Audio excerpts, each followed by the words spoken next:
Well, our buddy Matt had this Jeep towed into Tech Garage. He said they actually pulled over on the side of the road with an engine fire, put it out with sand. Now that's pretty obvious, but what he neglected to tell us is this has been sitting for 4 years. But he was kind enough to bring us this big old wire harness. What I'm gonna do is I'm gonna go ahead and get this wire harness on the Jeep so I get it into the shop. Now Brian, he's an avid Jeep guy, so he's gonna give us a hand with upgrading the ignition, the carburation, and look at all the rest of the burnt components. We're gonna bring this Jeep back to life today on Tech Garage.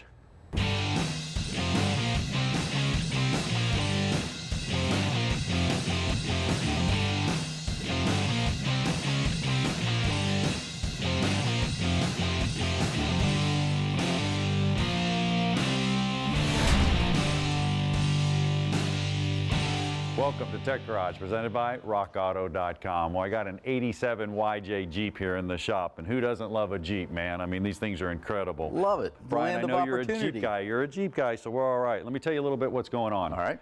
Had a misfire, you know, and then some vacuum leaks, kind of quit running. That's basically all I know. Interesting. So a misfire, huh? A misfire?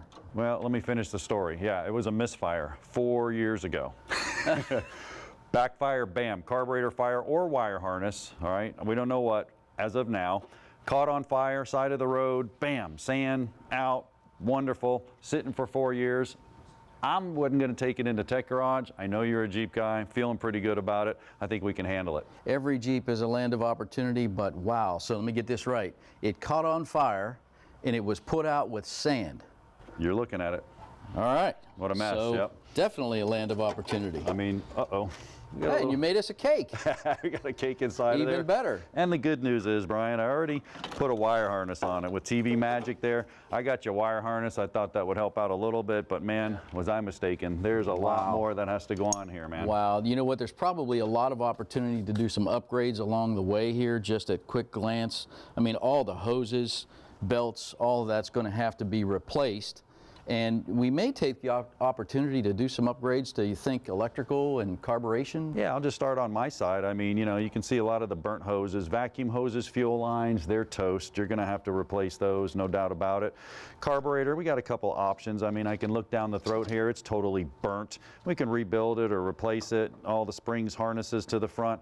The wire harness, well, I got one in there, you know, we're just gonna have to patch some of the connectors, some of the sensors, the heater hoses, they're toasted, and my fuel line, well, yeah, not much fuel going to it right now, so we'll address the fuel system as well. What about your side? You know, very similar. Every vacuum line I can see here is broken and burnt through in my hands. Those are all loose, so that's all got to get replaced. I got a feeling if we put a smoke machine on it, we probably couldn't even get smoke to come all the way through and, find our leaks. So those all have to get replaced. And this era has a handful of vacuum lines, so you got to get those right. You need to look at a schematic, mark them, label them best you can so that we can get it all back together. But I think probably start with the distributor here and see what we can see. Brian, I'll tell you, this Jeep has a couple of upgrades. Even back when they were driving it, they had distributor issues. I mean, there's a thing called ground fire. I'll explain that in a minute. But, you know, we can upgrade the distributor while we're down there. That'll be a good place to start, and I'll start looking at the carburetor and some parts. I'll go to the RockAutocom storeroom.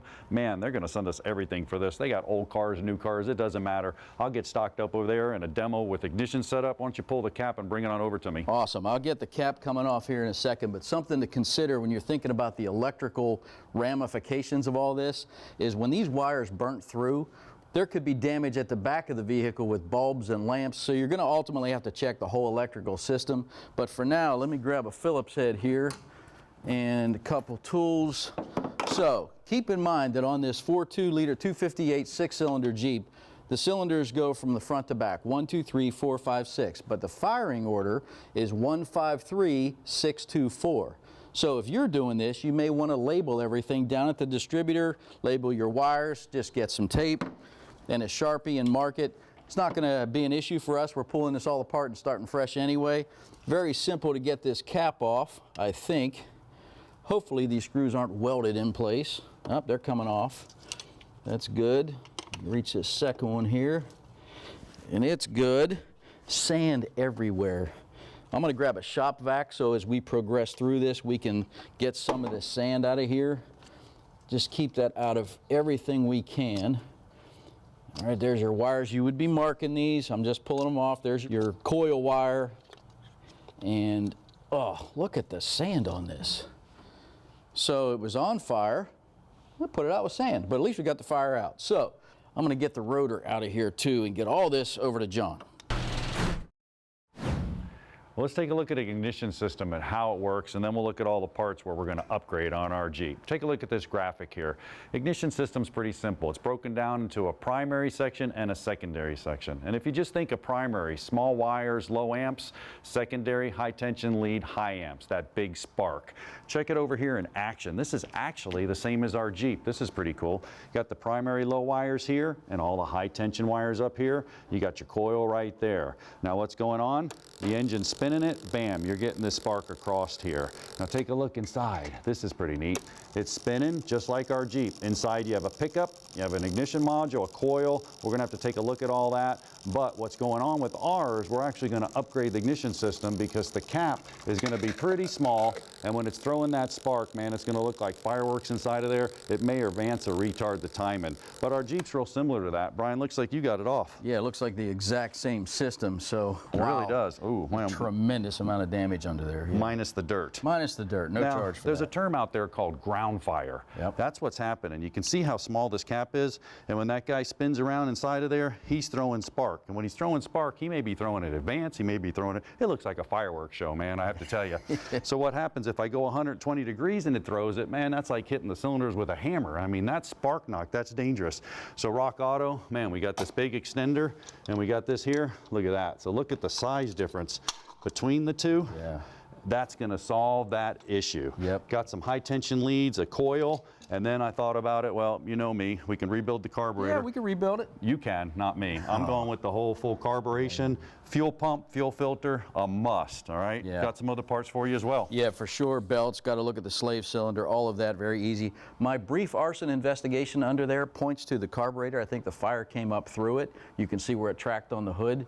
So this is probably a really good idea. Very cool. Well, you know what, man? I am burning up to get on that Jeep. That's a pun. Hey, but we'll be right back with more Tech Garage right after this break. We're going to be working on that Jeep.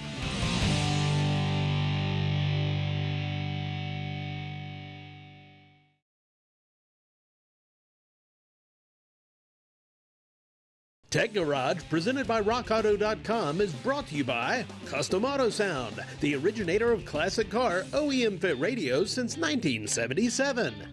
Mobile Environmental Solutions, the leading portable mobile paint booth. And by RockAuto.com, all the parts your car will ever need. Welcome back to Tech Garage, presented by RockAuto.com. Now a quick pressure washing and a vacuum over the commercial break, and we can see what we're doing. That's important, but even more importantly, Brian, the mechanical integrity, man. We don't want to be dropping sand in everything we're doing. It's really not as bad as I thought. No reason to increase risk and have any contamination falling down into our work, so that was a great idea to pressure wash that. You could see the evidence on that old distributor cap. Man, I'm finding broken vacuum lines and wires everywhere. Yep. So I'm just pulling them all out. There you go, and I'm going to dive into this side. Let me explain what I'm going to do. First thing I'm going to do is just pull this carburetor off. I mean, it's burnt, it's toasted, pieces missing, a couple of lines over here, 4 bolts holding it down. All the vacuum lines are burnt or broke, so I don't have to mess with that. Some spring hold down. I'll get started on that, but you actually got the meat and potatoes over there. You're doing an upgrade and fixing the ignition system. Yes, a very significant test here is to validate that the distributor, the vacuum advance, everything still works mechanically. It looks rock solid. I'm going to prove to you this vacuum advance is working. Using a vacuum pump, I connect to the vacuum port, and you can see right here, watch the vacuum advance. There it goes. And now I'll let it off, and it returns fully. So I feel pretty good about the mechanical action of the existing distributor. The shaft looks good. Nothing's loose down there. So we're going to go ahead and repair and refresh. Going to do that with some sandpaper and clean the pickups. Now, we may have to roll the engine over just a little bit, but let me just try and get to all these pickups that I can.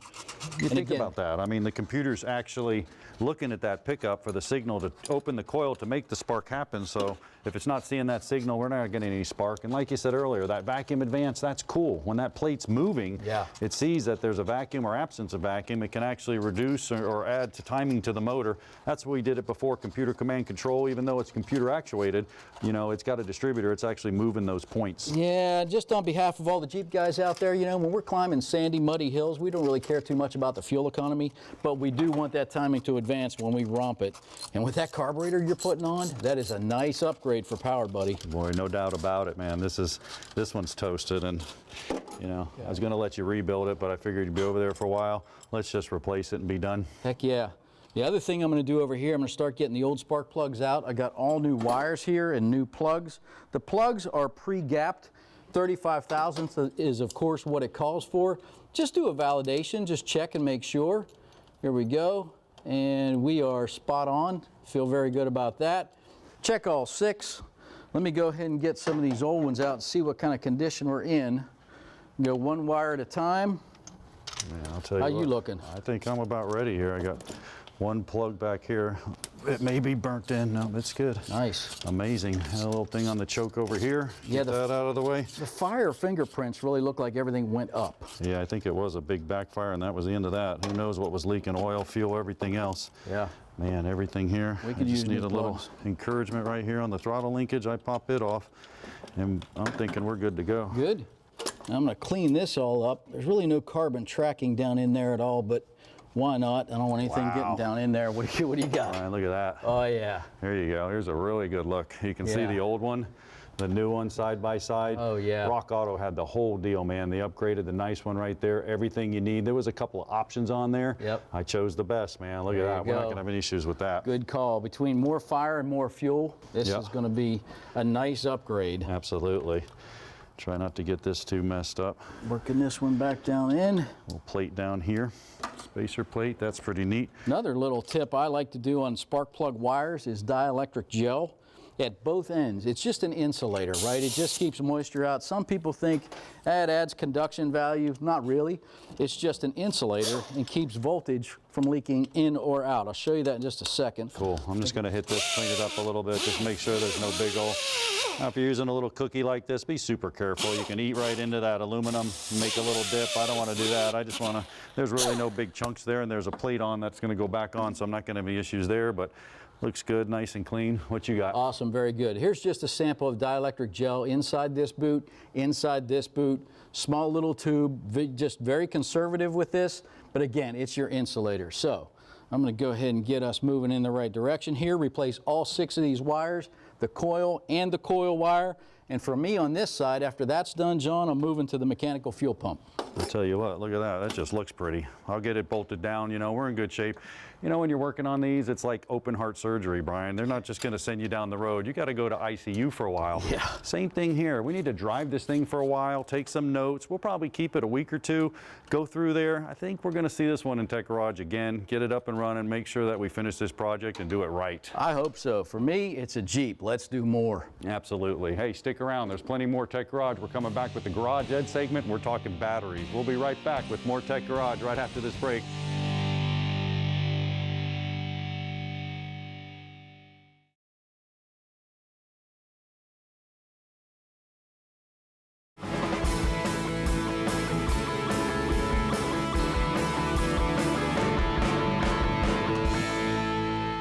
Welcome back to Tech Garage, presented by RockAuto.com. Well, we made it to the heart of the electrical system on Garage Ed. We're talking about the battery. Now, what is a battery? Well, it's an electrochemical pressure maker. We looked at it way back when we were talking about pressure and voltage. It makes pressure. Well, how does it do it? It does it with a chemical reaction. I could demonstrate it right here with a lemon. This is pretty cool because a lemon acts just like a battery. So you can see we have no volts. I got a galvanized nail and a copper penny stuck in it, and we're producing some voltage there. How are we doing that? Well, it's actually a chemical reaction that goes on inside of it. You can actually see inside of this battery right here. If you look down here, you can see there's plates, there's grids, there's all kinds of things going on. They're just positive plates and negative plates sandwiched together, and what happens is they're insulated with this envelope so they can't touch. And through that, different sponge leads and chemicals that are going inside, it makes pressure, voltage. You put a bit of electrolyte, a little bit of water, sulfuric acid, and you get what's called electrolyte inside of your battery, and it makes that chemical reaction. Now, with that chemical reaction also comes some wear and corrosion. You can see these plates right here as I flip through it. These are some old plates, and man, it's just falling apart here because it only lasts so long. It can make that reaction and make that reaction, and then it starts to flake. We'll look at some AGM technology on some batteries a little bit later that kind of prevent that. It does a lot better job. job. Now, if we're going to test a battery, that's hugely important. You can do a lot of this right out in the driveway yourself. The first thing you want to do is you want to do what's called OCV, open circuit voltage. Just take a meter and go across the battery. You want 12.6 or higher. Now, what always staggers me, if you look at this graphic right here, this is pretty wild. Fully charged battery puts out about 12.7 volts. What got me though is a 25% battery, charge battery is actually 12 volts. Now I thought a 12 volt battery was good. That thing's 25% discharged, but this one's in good shape. Now Rock Auto shipped over a whole array of parts that help you with servicing your battery. We'll start all the way over here. You actually have a handle right here. This handle helps you carry it. So when you're going from the left to right, you want to go ahead and use that when you're toting it. Why? Well, you wash your pants, you get all these little holes in there. Any part of that electrolyte or sulfuric acid gets on your clothes, it's going to destroy it. Hold down, super important part of the puzzle. And why is that? Well, that's because those plates, we want to make sure that battery's secure so we're not jiggling those plates. And you got the cleaning tools. You actually have the battery saver right here. If you pull it out, you keep the memory on the computer alive. And another cool tool they sent me, it's called a refractometer. This is pretty neat because what we did earlier is we just took it here, we opened it up, and when we opened it up, we put a little bit of electrolyte right there, closed it, looked through it. Now you can see the graphic yourself. I took a picture of it and it shows the specific gravity of the electrolyte. That's directly related to the state of charge of the battery. Also ordered a tool. Now if you want to test your battery, you can do this as well. You go to a professional shop, they're going to do the same thing. I come over here and I just hook up the positive to the positive and the negative over here to the negative. And once I do that, just follow the prompts. It's pretty simple. You can see them right there. It says in vehicle test. No, we're going to do it out. So I'm going to hit the plus. It's sitting right here on the bench. 12 volt battery. Yep. Enter, correct. Surface charge, 13.1, that's good. We want 12.6 or higher to make the test. So I'm going to go ahead and hit plus next. It says battery test. We're going to go ahead and hit it, and it wants to know the CCA, cold cranking amps. That's stated on the battery. You have cold cranking amps, you have reserve capacity, and you also have cold cranking amps at different temperatures. That's going to be determined by your manufacturer and what your car takes. So make sure you find that. I see the cold cranking amps on here. I just come over and add it with a plus or minus to go ahead and start adding the cold cranking amps in there. I can go up or down. Ours is set on 800. That's what this is. So I just hit test and it's testing the battery. Just that easy. Voila. AMG battery. Yeah, this one happens to be that. Yes, there it is. Good battery. It produced so many cold cranking amps. You're good to go. Now, with all these tools, we need to take a look over there with Tom and see what they got going on at RockAuto.com. Well, nobody's happier than the gang here at Tech Garage. Tom, Rock Auto has batteries. Yay! We do. We're really excited about that.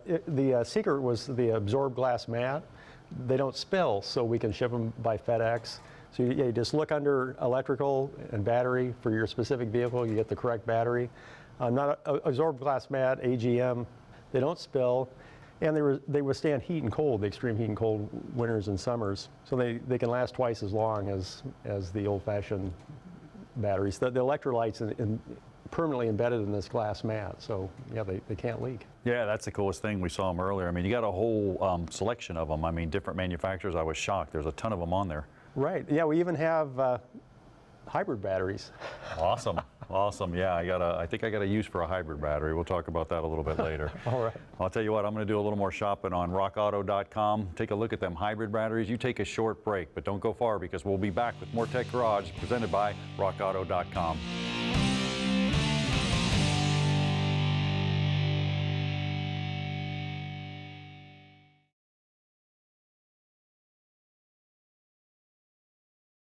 Tech Garage, presented by RockAuto.com, is brought to you by Borla, the world's most winning exhaust. AP Laser, leading the way. And by RockAuto.com, all the parts your car will ever need. Welcome back to Tech Garage, presented by RockAuto.com. Well, we made it to the portion of the show for the video email question of the week. And we have a check engine light. We have a code. Let's see what's going on. My check engine light came on, and my boyfriend scanned it with the scan tool, and it popped up a code, P016102 sensor code. He cleared it, and it was gone for the longest time, but now it's back on. What should I do? Well, Caitlin, your boyfriend's right on the money. Sounds pretty awesome, man. He's a keeper out there scanning your car. Well, take a look at this graphic. This will explain a lot. He got the code, and that's an oxygen sensor code, but On the right-hand side, it comes around to a heater circuit. It goes up. It's a totally dedicated circuit. Has nothing to do with the oxygen sensor itself. It's just a heater circuit. You got 12 volts down there. It's a heater circuit, dead to rights. I've got ours off the Firebird here so you can see it. At the connector right here, this port is the 12-volt constant. I checked that with the meter when we disconnected it. We got 12 volts coming, so we should be good for the heater circuit. I'm going to go ahead and just replace this O2 sensor and show them how it works. Nothing to it. Now, I went to RockAuto.com, actually got an O2 sensor socket. This is pretty cool because you can put it up in there. The wire harness goes up in there. You don't do any damage. This will let us torque down on it, make sure it's secure up in there. Brian, we just need to drive it, clear the codes, make sure everything's good so your O2 sensor to code doesn't come on anymore. Caitlin, you're going to be in good shape. Just fix that joker. Now, the Jeep, on the other hand, a little bigger project Of all than we the thought. daunting things he's brought in the shop over the years, I was a little nervous on that one when I popped the hood and saw carbon tracks and flame prints and everything else. But the more we got into that project, the more I fell in love. That's going to be a really fun one. You know what? And that's the common theme with the do-it-yourself project. You just get in there, start digging in, fall in love with them. Plenty of parts at RockAuto.com, no problem. But the only thing is, I want to get it back into Tech Garage. We need to finish that joker, man. That's American dream driving in that Jeep. That's going to be awesome. Yeah. Hey, we appreciate everything you guys do for us, with us. We love hearing from you on Facebook, YouTube, and Twitter. Thanks again for watching Tech Garage, brought to you by RockAuto.com. See you next week. Production assistance for Tech Garage is provided by Cibola College, located in Marianna, Florida.